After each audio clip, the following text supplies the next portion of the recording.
A paz do Senhor Jesus, povo de Deus, eu sou o pastor Renato Bromoschenk, estamos começando mais um trimestre de 2026, graças ao nome do Senhor. Encerramos aí o ano de 2025, concluímos aí os 4 trimestres, graças a Deus eu pude estar comentando aqui, com exceção do terceiro trimestre, que no finalzinho ali eu estive operado, fiz uma cirurgia na verdade, e aí precisei ficar uns dias de repouso e acabei não gravando as últimas lições do terceiro trimestre, mas graças a Deus todos os 4 trimestres nós conseguimos comentar em 2025 e eu quero agradecer a Deus pela sua vida, você que tem nos acompanhado aqui no nosso canal, você que já é parceiro, se inscrevendo, já se inscreveu, tem compartilhado os vídeos com outras pessoas nos grupos de escola bíblica dominical, tem passado a informação das nossas aulas para outras pessoas e eu fico muito feliz pela sua colaboração. Então não deixa de estar com a gente agora em 2026. Eu quero te desejar um feliz ano novo para a glória do nome do Senhor, que Ele abençoe a sua vida, que esse ano venha ser um ano que você possa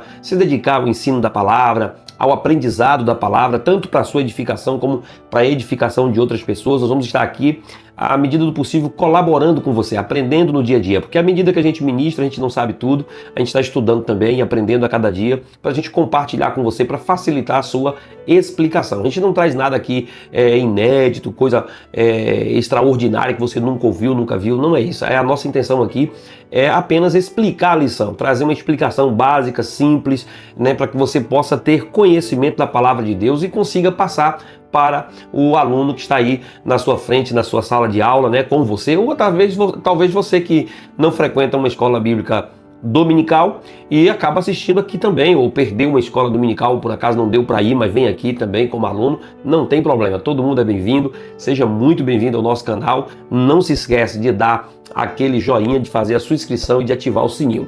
O tema da nossa revista, desse trimestre, com 13 lições, é a Santíssima Trindade, o Deus único revelado em 3 pessoas. E o comentarista da nossa revista é o pastor Douglas Batista. Eu fiz até um videozinho curto, coloquei aqui no canal disponível, para você ter um resumo da lição. Então você pode recorrer a esse vídeo e eu só vou citar aqui apenas o tema, de que nós vamos tratar. Então nós vamos tratar uma revista que vai falar sobre a Santíssima Trindade, uma doutrina muito importante. O pastor Douglas Batista, ele é um pastor aí que tem uma experiência vasta, ele já é comentarista da revista de Escola Bíblica Dominical, ele também faz parte, ele é presidente do Conselho de Educação e Cultura da CGADB, é vice-presidente da Rede Assembleiana de Ensino, chamada de RAI, e ele também é líder da Assembleia de Deus Missão no Distrito Federal. Então, um teólogo, mestre em ciências da religião, doutor em teologia, pós-doutor em educação e autor de diversos livros, de diversas obras publicadas pela CPAD. Inclusive, ele tem aí escrito muitos livros ultimamente, lançado vários livros através da CPAD, tem explorado bastante essa oportunidade que Deus tem dado a ele e eu espero que você esteja acompanhando aí. Se não conhece nenhuma obra dele, pode entrar no site da CPAD ou em outros sites que disponibilizam o material e você está conhecendo assim esse trabalho. Essa revista, ela vem trazendo 13 lições e as 13 lições estão intercaladas. Então eu sempre digo isso para vocês que são professores, que é muito importante você conhecer a lição. Você conhecer a lição como um todo, porque às vezes você entra na lição sem saber quais serão as próximas aulas, sem saber o que vai ser comentado depois, e aí acaba explicando tudo de uma lição, ou querendo explicar tudo numa lição só, e atropelando as próprias aulas que virão depois. Então é muito importante que você nem atropele os pontos que existem dentro da própria lição. Acontece muito isso, o professor se detém tanto só na introdução ou no primeiro ponto da revista que não consegue concluir a revista num tempo hábil que é dado para ele ali dos 45 a 50 minutos em cada aula, e ele acaba por não ler a lição, não estudar a lição como um todo, não se preparar, atropela e o aluno fica sem compreender o restante da aula. Então você precisa se aprofundar na revista, dar uma lida, vai lendo durante a semana, recorrendo aí aos canais que te ajudam na explicação dessa revista, e à medida que você for comentando, você vai comentando de forma progressiva. Então, por exemplo, a primeira aula nossa nós vamos tratar sobre o mistério da Santíssima Trindade. Então logo de início nós iremos ver como é que existe essa perfeita comunhão, como é que a Trindade se apresenta no Novo Testamento, e na sequência a gente já começa a falar sobre quem é o Deus Pai, quem é o Deus Filho na lição de número 3, que enviou o Filho, depois a paternidade divina, depois o Deus Filho, e aí nós vamos ver que as 3 primeiras lições, as 4 primeiras lições, a lição 2, 3, 4 e 5, essas 4 lições, elas serão voltadas para o Deus Pai. Na sequência, depois da lição 6, aí começa a falar sobre o Filho diretamente. Você vai ver que é o Filho como verbo de Deus, a obra do Filho. Então 2 aulas depois para falar diretamente do Filho. E por último, ele começa a falar sobre o Deus Espírito Santo, o Espírito Santo como regenerador, como capacitador. Aí depois vai começar na lição de número 11, intercalar as ações entre o Pai e o Espírito, o Filho e o Espírito, e depois conclui falando sobre a Trindade Santa e a Igreja de Cristo. Então você percebe que a revista é uma construção de uma temática onde ela será tratada passo a passo, e eu espero que você possa compreender assim, para que você possa conseguir tanto ser edificado como edificar pessoas, ok? Então não deixa de deixar um comentário, de fazer uma pergunta, de compartilhar esse vídeo com outras pessoas e de se inscrever no canal, tá bom? Então dá aquele joinha, faz a inscrição, ativa o sininho e vamos estudar a palavra de Deus. Então o tema de hoje nós vamos falar sobre o mistério da Santíssima Trindade, comentado pelo pastor Douglas Batista, e a gente começa aqui com os nossos 3 primeiros objetivos da nossa lição. O primeiro objetivo é explicar a revelação da Trindade no batismo de Jesus. Então vamos tentar passar para você explicar como foi que aconteceu essa revelação no dia em que Jesus foi batizado nas águas, apresentado ali nos livros dos evangelhos. E em segundo lugar, nós temos aqui o segundo objetivo, que é mostrar a unidade e a distinção das pessoas divinas à luz das Escrituras. Então nós vamos mostrar para você que existe uma unidade, né? Não é 3 deuses, é um só Deus, mas distinto, são 3 pessoas, então há uma distinção das pessoas divinas, e isso nós vamos mostrar para você à luz das Escrituras. E em terceiro lugar, enfatizar a importância da doutrina trinitariana para a fé cristã. Então qual a relevância que essa doutrina tem para nós? Então vamos à nossa introdução. No batismo de Jesus, as 3 pessoas da Trindade se manifestam ao mesmo tempo. Olha que coisa maravilhosa, o Filho está sendo batizado, na sequência o Espírito Santo desce como na forma corpórea de uma pomba, e em terceiro o Pai fala diretamente dos céus. Então veja que ali está as 3 pessoas da Trindade simultaneamente se apresentando. Então aqui o unicismo cai por terra na hora, aquela ideia de que os 3 acredita nos 3, mas são 3 manifestações e não são as 3 pessoas. Então eles acreditam que no Antigo Testamento Deus se manifestou como Pai, no Novo Testamento ali no período da redenção se manifestou como Filho, e atualmente está se manifestando como Espírito Santo. E aí fala que os 3 não se manifestam ao mesmo tempo. Então está aqui no momento do batismo os 3 se manifestando ao mesmo tempo. Então você está vendo aqui ainda a nível de introdução que o batismo de Jesus ele fornece uma base sólida para a Trindade. Ele mostra para nós o momento em que as 3 pessoas da Trindade se manifestaram. Houve ali o quê? A revelação no batismo de Jesus, o Pai se revelou falando que ele era o Filho amado, então o Pai está ali falando naquele momento em que o Filho está dentro das águas, e ao mesmo tempo o Espírito Santo se apresentando de uma forma corpórea a ponto de quem estava ali presenciar aquela manifestação. Depois você vai perceber que há uma distinção. Os 3 estavam presentes, mas cada um cumprindo um papel, e assim também você vai ver em vários outros momentos das Escrituras. E por último, nós vamos mostrar para você também a relevância, a importância que essa doutrina tem para a fé cristã, para a igreja, para o cristianismo. Agora, como a palavra-chave é a palavra Trindade da nossa doutrina e de toda a revista de escola bíblica dominical, é importante você saber, por exemplo, alguém pode perguntar, a palavra Trindade tem nas Escrituras? Você vai responder com muita tranquilidade, não. Aí alguém vai dizer, então se a palavra Trindade não tem nas Escrituras, então não é uma doutrina válida. Isso é um engano e é uma forma de tentar encurralar ou enquadrar as pessoas, e as pessoas acabarem ficando sem argumento. Mas a palavra Trindade é apenas uma descrição de uma doutrina bíblica, como acontece com várias outras doutrinas. Por exemplo, se alguém te perguntasse, Deus é o Todo-Poderoso? A Bíblia diz que é, mas a palavra onipotência não tem na Bíblia.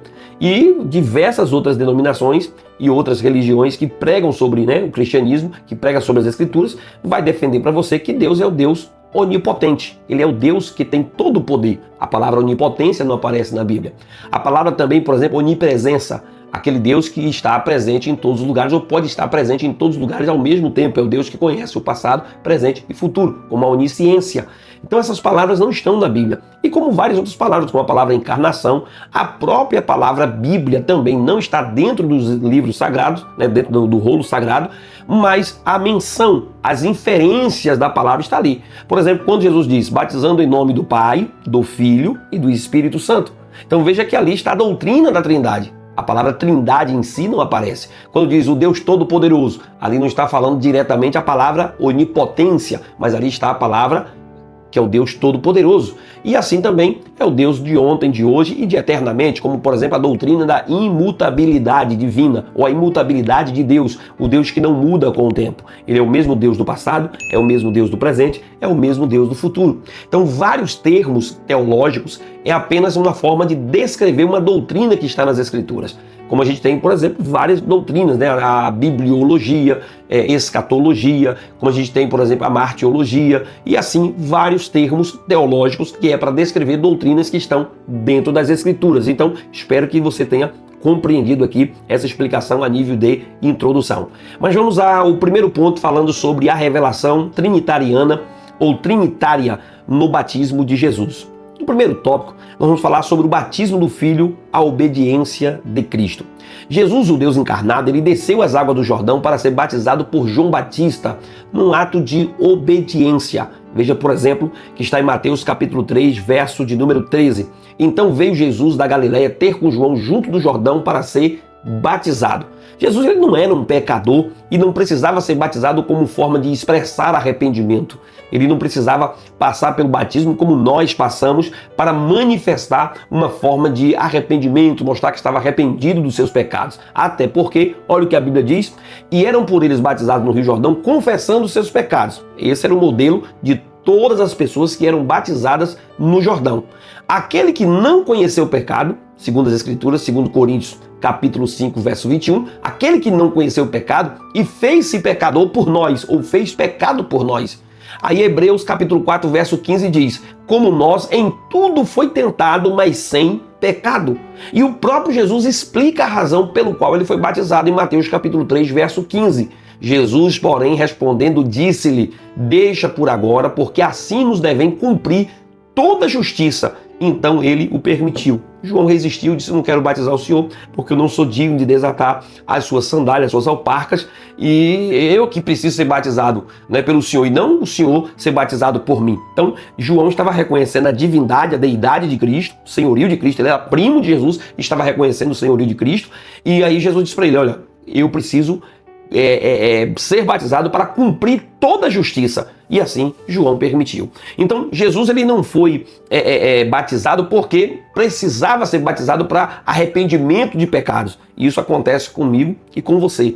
O batismo nas águas é uma forma de declarar o nosso arrependimento, o nosso ingresso no corpo de Cristo. É uma confissão pública de que estamos de fato sendo perdoados, né, de que estamos agora regenerados, estamos nascendo de novo para uma nova vida em Cristo Jesus. Então esse é um gesto de identificação com a humanidade pecadora, é uma atitude de obediência ao plano redentor do Pai. É Jesus tomando o nosso lugar, ele assumindo um compromisso de se identificar com a gente, de mostrar para o mundo, para as pessoas, que ele é igual aos homens, ou se colocou no lugar dos homens, assumindo a forma, né, humana e indo até a morte de cruz. É o início visível da missão messiânica que iria culminar ou encerrar na cruz do Calvário. Aí Filipenses capítulo 2, verso 8 diz, e achado na forma de homem, humilhou a si mesmo, sendo obediente até a morte e morte de cruz. E o pastor Douglas Batista, ele diz assim no seu livro, o batismo de Jesus também é uma atitude de obediência ao plano redentor do Pai. Essa obediência é parte da justiça imputada aos crentes, pois Cristo viveu perfeitamente o que a lei exigia. E nesse sentido, é uma proclamação antecipada da cruz, quando começa a sua jornada de humilhação, que iria culminar em sua morte expiatória. Ele é o Cordeiro de Deus que tira o pecado do mundo. Oh, glória ao nome do Senhor Jesus. Mas vamos ao nosso segundo tópico, falando sobre a descida do Espírito Santo. Primeiro, Jesus agora se propõe a ser batizado. É isso que nós estamos falando aqui, a obediência do Filho, que é o batismo do Filho. No segundo tópico, nós vamos falar sobre a descida do Espírito Santo, a unção para o ministério. Após sair das águas, Jesus viu os céus se abrirem e o Espírito Santo descer sobre ele em uma forma corpórea de uma pomba. E aqui deixar bem claro para você que o Espírito Santo ele não é uma pomba, né? O Espírito Santo aqui ele assume a forma corpórea de uma pomba. Como, por exemplo, existem vários símbolos do Espírito Santo, né? O Espírito Santo como óleo, o Espírito Santo como água, né? E são símbolos que representa ou fala do Espírito, mas não quer dizer que o Espírito Santo é óleo, que o Espírito Santo é água ou que o Espírito Santo é uma pomba. Assim também acontece, por exemplo, com o próprio Jesus. Quando a gente vê, por exemplo, ele é o pão da vida, é a água da vida, né? É a fonte da vida, é o noivo da igreja. Então são descrições de símbolo ou figuras do que Jesus representa para a igreja do Senhor Jesus. Então é bom que você saiba disso e coloque isso aí na sua cabeça. Olha o que diz Mateus, capítulo 3, verso 16. E sendo Jesus batizado, saiu logo da água e eis que se abriram-lhe os céus e viu o Espírito de Deus descendo como pomba e vindo sobre ele. Olha aqui, como pomba, não era uma pomba, mas como, né, uma forma corpórea, algumas traduções vai dizer. João, capítulo de número 1, verso 32, diz o seguinte: e João testificou dizendo, eu vi o Espírito Santo descer do céu como uma pomba e repousar sobre ele. Então veja que aqui está uma manifestação visível do Espírito Santo se apresentando no momento do batismo de Jesus. Essa manifestação visível indicava ser ele o Messias prometido, o Cristo literalmente ungido de Deus. Olha o que diz Isaías 11, verso 2. E repousará sobre ele o Espírito do Senhor, e o Espírito de sabedoria e de inteligência, o Espírito de conselho e de fortaleza, o Espírito de conhecimento e de temor do Senhor. Isaías 42, verso 1 diz, eis aqui o meu servo, em quem eu sustenho, o meu eleito, em quem se compraz a minha alma, e pus o meu espírito sobre ele. Então Jesus estava cumprindo o que diz as profecias. Jesus estava cumprindo o que diz os profetas. O profeta Isaías, 700 anos antes de Cristo, já estava profetizando aquele momento que estava acontecendo no batismo, dizendo ali palavra, né, o meu servo em quem eu tenho prazer, em quem eu me compraz, né, em quem a minha alma se agrada. E o meu espírito está sobre ele. Então, várias profecias. Então, representa a sua unção pública e visível, marcando o início do seu ministério terreno, capacitando para cumprir a missão redentora conforme as profecias messiânicas. Em Lucas capítulo 4, verso 18 a 21, diz o seguinte: o Espírito do Senhor é sobre mim, pois me ungiu para evangelizar os pobres. Enviou-me a curar os quebrantados de coração, a pregoar liberdade aos cativos e dar vista aos cegos e pôr em liberdade os oprimidos, a anunciar o ano aceitável do Senhor.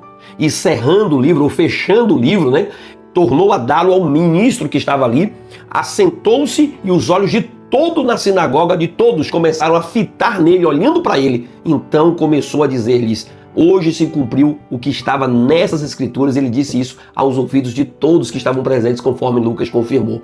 Então está aqui uma demonstração de que Jesus estava cumprindo, sendo ungido de forma pública diante de todos. E o pastor Mike Pilmer diz o seguinte sobre esse episódio: assim como o Espírito desceu sobre Maria na concepção, assim também no batismo o Espírito desceu sobre o Filho, ungindo como profeta, sacerdote e rei. A primeira operação santificou sua humanidade, a segunda consagrou a sua vida de forma oficial. E o pastor Douglas Batista completa esse texto explicando o seguinte: a vinda do Espírito no batismo de Jesus não se refere à regeneração de Cristo.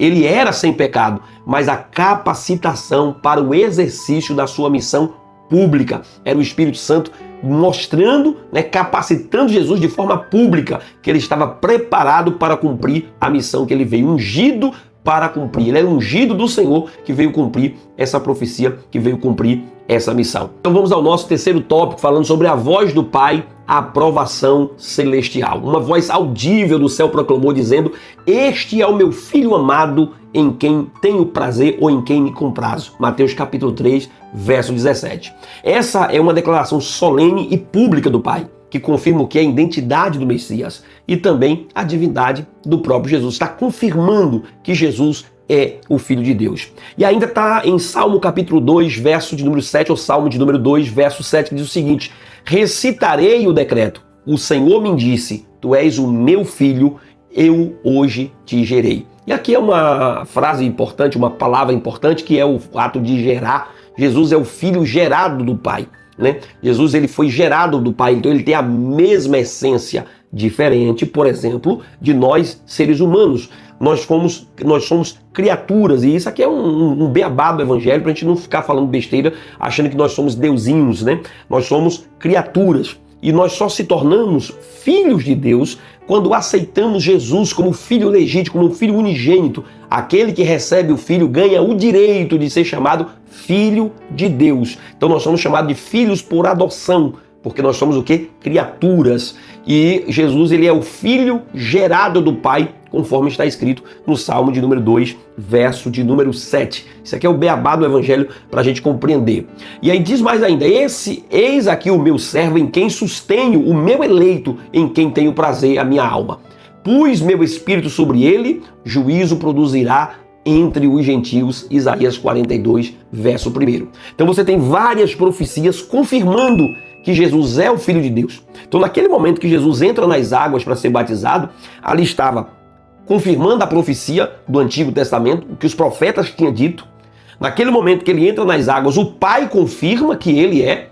O João Batista também confirma que ele é o Filho de Deus. Então várias evidências estão ali de que ele é o Filho de Deus. E se você continuar lendo os textos, tanto de Marcos e como outros evangelhos, você vai ver que várias coisas vão autenticando o ministério de Jesus, como ele subjugar os demônios, subjugar as enfermidades, curar pessoas, subjugar a morte. Então várias coisas vão autenticando que ele é o Filho de Deus. A voz, ela não inaugura sua filiação, mas proclama ele diante da humanidade, confirmando a encarnação do Verbo. Ou seja, não é naquele momento que o Pai diz que ele está se tornando filho. Não, ali só estava inaugurando não a filiação, mas proclamando ele diante da humanidade, confirmando que o Verbo havia se encarnado. João capítulo 1, verso 14 diz: o Verbo se fez carne e habitou entre nós e vimos a sua glória como a glória do unigênito do Pai, cheio de graça e de verdade. E é bom você lembrar que João foi escrito para um período em que estava surgindo várias heresias, várias doutrinas já presentes ali no primeiro século da igreja, e entre essas doutrinas existia um movimento que dizia que Jesus não era de fato Filho de Deus, ele havia se tornado Filho de Deus, ou o Messias, né, o ungido, no momento do batismo. E aí depois eles dizem que quando Jesus morreu na cruz do Calvário e disse: Pai, nas tuas mãos eu entrego o meu espírito, ele estava devolvendo essa unção e se tornou um homem comum. E isso eles tentavam já ensinar várias pessoas sobre essa limitação da divindade de Cristo, dizendo que Jesus não era 100% Deus e 100% homem. Só que quando João vai escrever, ele já começa defendendo essa doutrina. Ele escreve lá nas epístolas, quando ele diz: aquele que negar que o Filho veio em carne, esse não é de Deus. E depois ele vai dizer no próprio Evangelho, dizendo que no princípio era o Verbo, e o Verbo se fez carne e habitou entre nós, e nós vimos a sua glória como a glória do unigênito do Pai. Então a voz de Deus no batismo, ela veio autenticar a missão redentora de Jesus e demonstrar a sua filiação divina. Ele é o Filho em quem o Pai tem completo prazer. Glória ao nome do Senhor Jesus. E o pastor Douglas Batista diz o seguinte: o Pai confirma que Jesus não é apenas um profeta ou mestre, mas o Filho eterno, o Messias prometido, ungido pelo Espírito Santo, o servo em quem ele tem pleno prazer, conforme diz o pastor Douglas Batista. O pastor Ezequias Soares diz ainda: a manifestação das três pessoas é inconfundível no batismo. O Filho saindo das águas do Jordão, o Espírito Santo descendo sobre ele e a voz do Pai falando do céu, isso é inconfundível, isso é uma demonstração clara de que estava ali o Espírito Santo autenticando, o próprio Pai autenticando o ministério de Jesus aqui na terra. A Bíblia de Estudo e Aplicação Pessoal diz: o Espírito desceu sobre Jesus como uma pomba, e a voz dos céus proclamou a aprovação do Pai a Jesus como seu Filho divino. Aqui nós estamos vendo junto todos os três membros da Trindade: Deus Pai, Deus Filho e Deus Espírito Santo. E ainda a Bíblia de Estudo e Aplicação Pessoal continua: nessa passagem as três pessoas da Trindade estão presentes e ativas. Deus Pai fala, Deus Filho é batizado e Deus Espírito Santo desce sobre Jesus. Então Deus é um, mas em três pessoas ao mesmo tempo. Esse é um dos mistérios incompreensíveis de Deus, mas é um mistério revelado nas Escrituras. E eu quero resumir esse primeiro ponto dizendo a você que a revelação da Trindade no batismo de Jesus confirma que o Pai, o Filho e o Espírito Santo coexistem eternamente e atua de forma harmoniosa na obra da redenção da igreja do seu povo. Glória ao nome do Senhor. Se até aqui você está compreendendo ou está ficando alguma dúvida, então deixa aqui o seu comentário, né? Não se esquece de se inscrever e participar do nosso canal. Vamos ao segundo ponto. Vamos agora falar sobre a distinção e a unidade das pessoas divinas. Vamos falar sobre distinção e a unidade que existe nas pessoas divinas, das pessoas divinas. Primeiro tópico fala sobre unidade e distinção pessoal. A doutrina da Trindade, ela afirma que Deus é uma só essência, mas subsiste em três pessoas distintas. Ou seja, na obra da redenção, por exemplo, a Trindade, ela aparece ali. O Pai planeja e elege. Está escrito em Efésios capítulo 1, verso 3 e 4. Bendito Deus e Pai de nosso Senhor Jesus Cristo, como também nos elegeu nele antes da fundação do mundo. Então, quem planejou todo o processo da salvação e também nos elegeu em Cristo foi o Pai. Só que aí o Filho, ele executa a obra expiatória, a obra da expiação. Olha o que diz João 3,16. Deu o seu Filho unigênito para que todo aquele que nele crê não pereça, mas tenha a vida eterna. Não é o Pai que se entregou na cruz, é o Filho que se entregou. O Pai entregou o Filho se entregou, aceitou a entrega voluntária para que ele viesse à cruz e assumisse o nosso lugar. E aí vem o Espírito Santo, que ele aplica os benefícios da salvação. Tito capítulo 3, verso 5. E nos salvou pela lavagem da regeneração e da renovação do Espírito Santo. Aí Romanos capítulo 8, verso 16, o mesmo Espírito testifica com o nosso Espírito que somos o quê? Filhos de Deus. Então a Trindade está se manifestando na obra da redenção. Então está o Pai que planejou e elegeu, o Filho que executou a obra da redenção e o Espírito que aplica os benefícios da salvação. Tá compreendendo aí? Se ficar alguma dúvida, faz a pergunta e aí nas próximas aulas a gente vai tentando tirar para você, tá bom? Então Deus, ele é uno em essência e triuno em pessoa. O Deus bíblico, ele é uma unidade composta e dinâmica, eternamente subsistente em três pessoas distintas: Pai, Filho e Espírito Santo. Veja o que diz a nossa Bíblia de Estudo Pentecostal no seu comentário. Deus é trino, isto é, ele é três em um. Ele é um Deus único, um só Deus, único, que se revelou em três pessoas distintas. São distintas, mas não são separadas. São interrelacionadas e completamente unidas.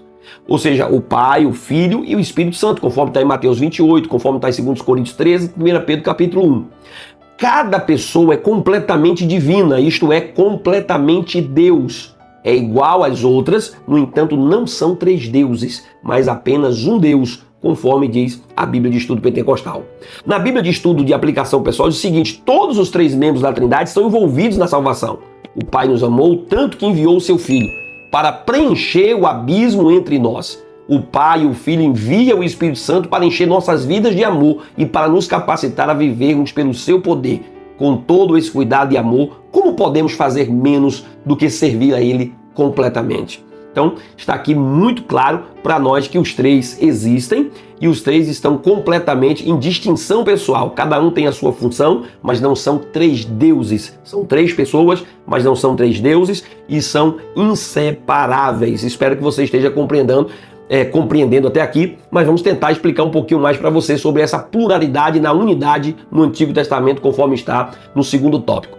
O Antigo Testamento, ele aponta para uma pluralidade dentro da unidade divina. Por exemplo, o próprio nome hebraico Elohim, que é o plural de Eloar, é utilizado para designar o Deus único, o Deus de Israel. Como, por exemplo, está dizendo lá em Gênesis capítulo 1, verso 5, no princípio criou Deus, Elohim, os céus e a terra. Ou seja, nesse texto, Deus está no plural, enquanto o verbo criou está no singular. Então isso indica o quê? Pluralidade pessoal em uma única essência divina. Então essa estrutura gramatical, ela reaparece em outros textos bíblicos, ela aparece em outros formatos também. Veja várias vezes aparecendo a trindade, né? Essa composição no plural, descrevendo acerca de Deus, conforme está em Gênesis capítulo 1, verso 26. E disse Deus, façamos o homem a nossa imagem, conforme a nossa semelhança. Aí aparece, por exemplo, em Gênesis capítulo 3, verso 22. Então disse o Senhor Deus, eis que o homem é como um de nós, sabendo o bem e o mal. Em Gênesis capítulo 11, verso 7, desçamos e confundamos ali a sua língua, para que não entenda um a língua do outro. Então veja que em todos esses versículos que eu estou citando está sempre no plural. Isaías capítulo 6, verso 8, depois disso, ouvi a voz do Senhor que dizia, a quem enviarei e quem há de ir por nós? Então disse eu, eis-me aqui, envia-me a mim. Então o próprio Antigo Testamento, que é monoteísta, né, que é o monoteísmo do Antigo Testamento, ele não nega a Trindade, mas admite pluralidade interna na divindade divina. Então, mesmo no Antigo Testamento, onde há a base de um Deus, né, monoteísta, um único Deus, está ali descrevendo o tempo todo a Trindade presente, se manifestando. Então não é uma invenção da nossa cabeça, uma doutrina criada por nós, é uma doutrina explícita, e exposta nas Escrituras. O pastor Eurico Bergsten, ele traz uma informação muito importante para nós. Ele diz o seguinte, que a Bíblia usa em Gênesis capítulo 1, verso 1 e em mais de 2.700 outras passagens a palavra Elohim para expressar Deus. Ou seja, Elohim é um substantivo na forma plural, isto é, que inclui uma pluralidade da personalidade em uma só pessoa, conforme confirma o próprio pastor Eurico Bergsten. Vamos ao terceiro tópico, falando sobre a Trindade explicitada no Novo Testamento. A Trindade ela não é vista como três deuses, mas como três pessoas em um único Deus. Então nós não estamos ensinando, e à medida que o trimestre for se aprofundando, você vai compreender isso, nós não estamos ensinando que existe três deuses, né? Que são três deuses. Nós estamos ensinando que é apenas um Deus em três pessoas. Na forma batismal, como o próprio Jesus ensinou, dizendo que era para batizar em nome do Pai, do Filho e do Espírito Santo, a palavra nome ali indica uma só essência, seguida por três pessoas distintas, em nome do Pai, do Filho e do Espírito Santo. Não está dizendo que é no nome apenas de um, mas é no nome do Pai, do Filho e do Espírito. Ele poderia dizer nos nomes do Pai, do Filho e do Espírito, seriam três essências, né? Seriam três deuses, mas ele diz nome, e aí depois ele vai descrever Pai, Filho e Espírito Santo, mostrando que é uma só essência, mas seguida por três pessoas distintas. Aí diz, ide por todas as nações, batizando-as em nome do Pai, do Filho e do Espírito Santo. Na bênção apostólica, por exemplo, o texto associa as três pessoas de modo equitativo. Olha o que diz, por exemplo, em 2 Coríntios, capítulo 13, verso 13. A graça do Senhor Jesus Cristo, o amor de Deus e a comunhão do Espírito Santo sejam com todos vós. Amém. Então veja que o apóstolo está deixando muito bem claro, mostrando para nós que o Espírito Santo, o Pai e também o Filho estão na mesma equivalência, estão no mesmo nível, no mesmo patamar. Ou seja, uma só essência, três pessoas, um só Deus. A participação das três pessoas divinas na obra da salvação, ela é evidenciada também. 1 Pedro capítulo 1, verso 2. Eleitos segundo a presciência do Deus Pai, em santificação do Espírito, para a obediência e a aspersão do sangue de Jesus Cristo. Graça e paz sejam-vos multiplicadas. Então veja que aqui o apóstolo está mostrando os três ao mesmo tempo, a atuação constante do Pai, do Filho e do Espírito Santo. Então está muito explícita isso no Antigo e também no Novo Testamento. Então Espírito, Senhor e Deus Pai reflete a estrutura da Trindade na divindade. Veja que aqui vai mostrar, por exemplo, em Efésios capítulo 4, verso 4, verso 6. Olha o que diz o texto. Um só corpo, um só Espírito, como também fostes chamados em uma só esperança da vossa vocação, um só Senhor, uma só fé, um só batismo, um só Deus e Pai de todos, e qual sobre todos e por todos em todos os lugares. Então veja que aqui está, né, o Espírito, o Senhor e o Deus Pai se apresentando na Trindade, mostrando que não são três deuses, mas apenas um só Deus revelado nas três pessoas, o Pai, o Filho e o Espírito Santo. A doutrina da Trindade, revelada progressivamente nas Escrituras, ela atinge com a clareza plena no Novo Testamento, conforme diz o pastor Douglas Batista. O pastor Ezequiel Soares diz o seguinte: o Novo Testamento não contradiz o Antigo, mas torna explícito o que dantes estava implícito. As Escrituras Sagradas dos judeus revelam a unidade na Trindade, ao passo que o texto sagrado da Nova Aliança revela a Trindade na unidade.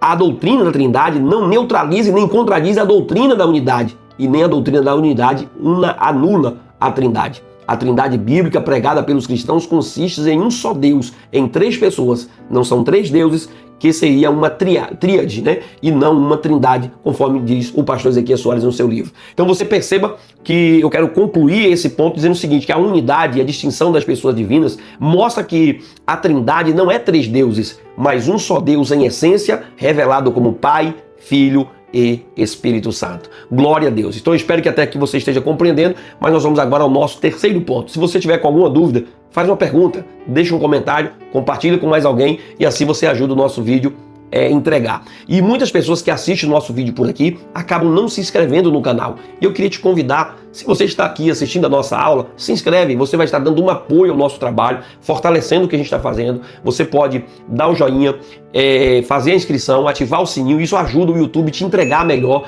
né, te notificar. Você pode ser membro também do nosso canal e assim você vai estar ajudando a gente a fazer esse trabalho e chegar um pouco mais longe, tá bom? Vamos ao nosso terceiro ponto, a relevância da Trindade para a fé cristã. Primeiro tópico, desenvolvendo a doutrina da Trindade. A doutrina da Trindade, ela emerge das Escrituras de forma progressiva, uma revelação progressiva. Ela foi sendo dada pelo próprio Deus vivo aos seus filhos.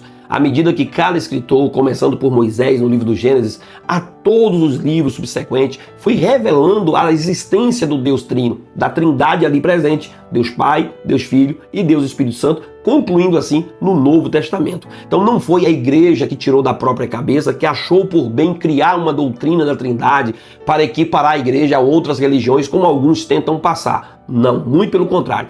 A doutrina da Trindade está exposta nas Escrituras. O que a igreja fez foi apenas reconhecer o que estava ali. Igualmente, por exemplo, dizer que a igreja criou a Bíblia. A igreja recebeu a Bíblia, a revelação de Deus, por meio do nosso Senhor.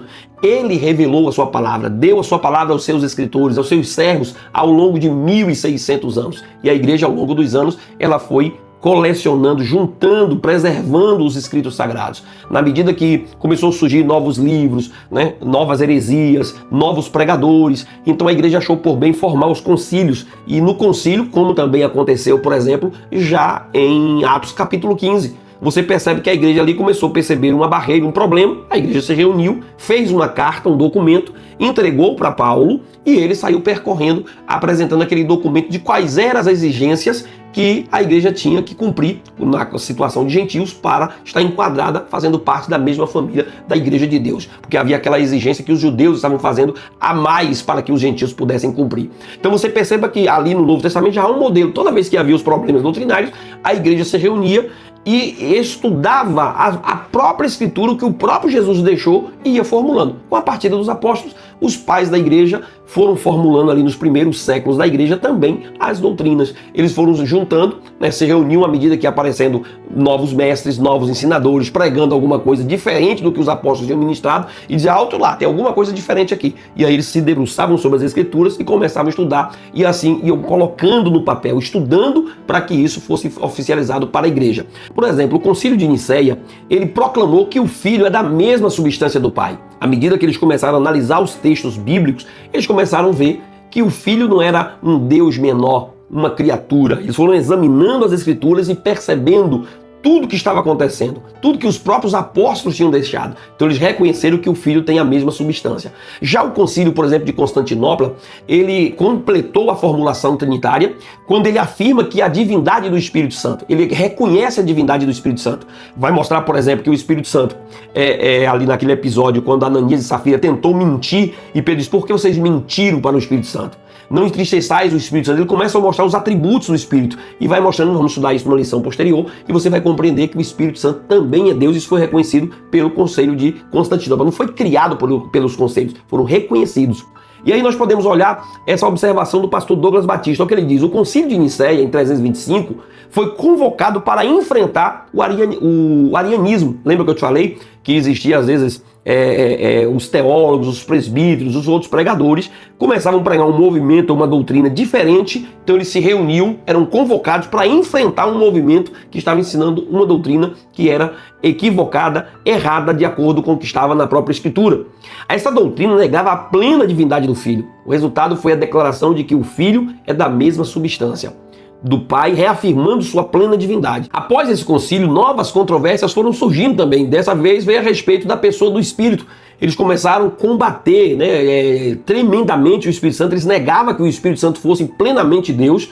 Para eles, o Espírito não compartilhava da mesma substância do Pai nem do Filho. E diante dessa disputa, o Concílio de Constantinopla, em 381, reafirmou a ampla confissão de que o Espírito Santo tem a mesma substância, a mesma essência e é plenamente Deus. Igualmente também o Pai, o Filho e o Espírito Santo. São um só Deus em três pessoas distintas. Então você percebe aqui que um desenvolvimento doutrinário, ele vem através das Escrituras e depois ele é reconhecido pela igreja.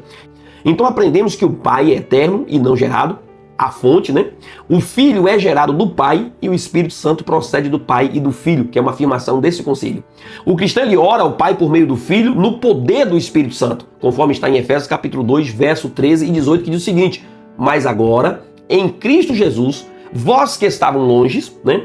Agora já estão perto, chegasse para perto por meio de Cristo, porque por ele ambos temos acesso ao Pai, em um mesmo Espírito conforme Paulo confirma para a igreja de Éfeso. E fechando no segundo tópico, algumas implicações doutrinárias que você precisa ouvir para você não confundir.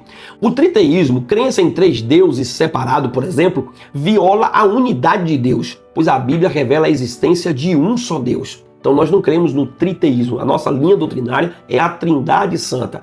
Um só Deus, conforme está nas Escrituras. 1 Coríntios capítulo 8, verso 6. Todavia, para nós há um só Deus, o Pai de quem é tudo e para quem nós vivemos. Um só Senhor Jesus Cristo, pelo qual são todas as coisas e nós por Ele. Então veja que nós não acreditamos no triteísmo, uma doutrina que é desenvolvida dizendo que existe 3 deuses separados. Não é isso que nós pregamos. Também não acreditamos no unitarismo, que afirma que somente o Pai é Deus, negando a divindade de Cristo e também do Espírito Santo. Olha o que diz as Escrituras. No princípio era o Verbo estava com Deus e o Verbo era Deus. João capítulo 1, verso 1, se referindo a Jesus, dizendo que Jesus estava com Deus desde o princípio. E ele era Deus, estava com Deus e se tornou Deus e veio habitar, se tornou homem e veio habitar entre nós. Em Atos capítulo 5, verso 3 e 4, diz o seguinte: disse então Pedro a Ananias, por que Satanás encheu seu coração? Para mentir ao Espírito Santo e retirar-se parte do preço que herdaste. Você não está mentindo aos homens, você está mentindo a Deus. Ele mentiu a quem? Ao Espírito Santo, está mentindo a Deus. Então veja que as Escrituras reconhecem que Jesus é Deus e que também o Espírito Santo é Deus. Nós também não acreditamos no unicismo, ou modalismo, como é alguns outros termos que é usado por alguns, que ensina que Deus se manifesta em 3 formas sucessivas, né? E isso às vezes passa-se, e alguns até acabam acreditando nesse unicismo, pensando que é a mesma coisa da Trindade, e não é. Sendo Jesus batizado, saiu logo da água, e eis que lhe abriram os céus, e viu o Espírito de Deus descendo como pomba, vindo sobre ele. E eis que uma voz dos céus dizia: este é o meu Filho amado, em quem eu tenho prazer. Então observe aqui que ali está o Pai, o Filho e o Espírito Santo ao mesmo tempo. Não é se apresentando de forma como o unicismo ensina. Parece ser uma explicação lógica, às vezes até racional para alguns, mas ela não explica o que é os mistérios da Trindade, o que é a doutrina da Trindade. Para nós acreditamos que são 3 pessoas distintas, porém inseparáveis. São distintas, mas não são 3 deuses. É apenas um só Deus, que é o monoteísmo bíblico, que há um só Deus que subsiste em 3 pessoas distintas. A compreensão distorcida dessa doutrina tem sérias implicações para a salvação. Conforme João capítulo 13, verso 3. A vida eterna é essa, que conheça a ti só por único Deus verdadeiro e a Jesus Cristo a quem tu enviastes. Glória ao nome do Senhor. Os unicistas, eles confundem as pessoas, mutilando a personalidade do Pai e do Filho como a doutrina das manifestações, que é uma maneira camuflada de negar Jesus como Filho de Deus. A Bíblia diz que negar o Pai e o Filho traz condenação, conforme 1 João capítulo 2, verso 22 e verso 23, conforme afirma o pastor Ezequias Soares. E eu quero concluir esse tópico compartilhando com você o que diz a declaração de fé das Assembleias de Deus no Brasil. Diz o seguinte: cremos em um só Deus, eternamente subsistente em 3 pessoas distintas, que, embora distintas, são iguais em poder, glória e majestade. O Pai, o Filho e o Espírito Santo, Criador do universo, de todas as coisas que há nos céus e na terra, visíveis e invisíveis. E de maneira especial os seres humanos, por um ato sobrenatural imediato e não por um processo evolutivo. É nisso que nós cremos e é nisso que nós professamos a nossa fé, para que a gente possa assim ser uma igreja autêntica de acordo com as Escrituras e com a palavra de Deus. E eu resumo esse tópico dizendo para você o seguinte: que a doutrina da Trindade é indispensável para a fé cristã, pois revela o Deus que salva e garante a integridade do Evangelho. Antes de você fechar aqui o vídeo, sair do vídeo, deixa eu concluir essa aula, mas eu quero te pedir para dar aquele joinha, para você fazer a sua inscrição e ativar o sininho, deixar um comentário, o que você achou da nossa aula, onde a gente precisa melhorar. Você pode fazer a sua crítica, colocar também de forma direta, também se quiser mandar uma mensagem pra gente, quiser fazer uma pergunta, coloca aí. É importante que você participe, de alguma forma você possa comentar aqui e participar, pois esse é a nossa primeira aula desse trimestre de 2026. Então nós vamos concluir aqui com você dizendo que crer na Trindade é crer no Deus que salva e se manifesta plenamente como Pai, Filho e Espírito Santo. Então não estou aqui inovando, criando alguma coisa. Não é a igreja criando alguma coisa. É o que está explícito nas Escrituras. E quando a gente crê na Trindade, a gente está crendo no Deus Pai, no Deus Filho e no Deus Espírito Santo. A doutrina da Trindade ela deve ser confessada, publicada por nós, né? Confessada na nossa boca. Eu creio no Pai, no Filho e no Espírito Santo. Ela deve ser celebrada e ensinada como um fundamento inegociável da fé cristã. A gente não pode negociar aquilo que a gente tem de mais precioso, que é a palavra de Deus. E eu termino com essa frase do pastor Douglas Batista dizendo o seguinte: compreender a Trindade fortalece a identidade da igreja, sustenta a vida devocional e orienta a missão cristã. A igreja é enviada pelo Pai, comissionada pelo Filho e capacitada pelo Espírito Santo. Que Deus te abençoe, a paz do Senhor Jesus, e até a nossa próxima aula. Querendo Deus, estaremos de volta aqui no nosso canal.